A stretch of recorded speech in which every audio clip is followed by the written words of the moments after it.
ലോകത്ത് കണ്ടെത്തിയ 75% രോഗങ്ങളും മനുഷ്യരിലേക്ക് പടരുന്നത് ജന്തുക്കളിൽ നിന്നാണെന്ന് ഇന്ത്യൻ വെറ്റിനറി അസോസിയേഷൻ.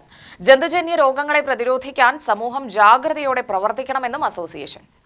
രോഗപ്രതിരോധ നടപടിയുടെ ഭാഗമായി ജൂലൈ 6 സെമിനാർ സംഘടിപ്പിക്കുമെന്നും വെറ്റിനറി അസോസിയേഷൻ ഭാരവാഹികൾ വാർത്താ സമ്മേളനത്തിൽ പറഞ്ഞു.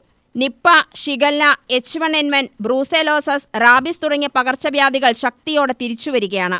ജന്തുജന്യ രോഗങ്ങൾ മനുഷ്യരിലേക്ക് പടരാതിരിക്കുന്നതിന് നിരീക്ഷണം, വിവര കൈമാറ്റം, വകുപ്പുകളുടെ ഏകോപനം എന്നിവ അത്യാവശ്യമാണ്.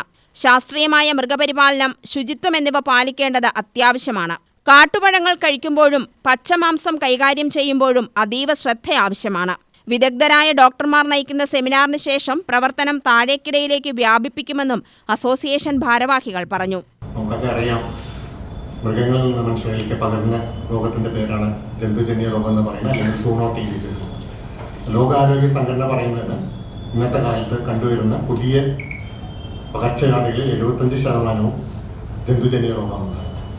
മൃഗങ്ങളിൽ നിന്ന് മനുഷ്യരിലേക്ക് പകരുന്ന രോഗം. അതിൻ്റെ ഭാഗമായിട്ടാണ് നമ്മൾ ഇപ്രാവശ്യം സംസ്ഥാനത്തിൻ്റെ ഒരു പരിപാടിയായിട്ട് ഒരു ഏകദിന ശില്പശാല നമ്മൾ പാലക്കാട് ടൗണിൽ വെച്ചിട്ട് 6-ാം തീയതി നടത്തുന്നത്.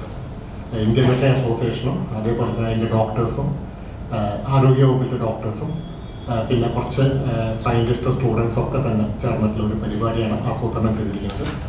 നമുക്കൊക്കെ അറിയാം, നമ്മൾ ഏക ആരോഗ്യം എന്ന് പറയുന്നത് വൺ ഹെൽത്ത് പ്രോഗ്രാമിന് ഊന്നൽ നൽകിക്കൊണ്ടാണ് ഈ പരിപാടി നടത്തുന്നത്. മൃഗപരിപാലനം, മൃഗാരോഗ്യം, മനുഷ്യരുടെ ആരോഗ്യം, പരിസ്ഥിതി ഒക്കെ ഏകോപിച്ച് കൊണ്ടുപോയാൽ മാത്രമേ നമുക്ക് ഈ രോഗവ്യാപനം തടയാൻ സാധിക്കൂ. അതിന്റെ ഭാഗമായിട്ട് 2 സെമിനാറുകളാണ് നമ്മൾ ഇപ്രാവശ്യം ഉദ്ദേശിച്ചിരിക്കുന്നത്. Doctor Sudheer Babu, doctor Dileep Phalgunan, doctor Nisha Natarajan, doctor Sreerag Das എന്നിവർ വാർത്താ സമ്മേളനത്തിൽ പങ്കെടുത്തു. UTV news, Palakkad.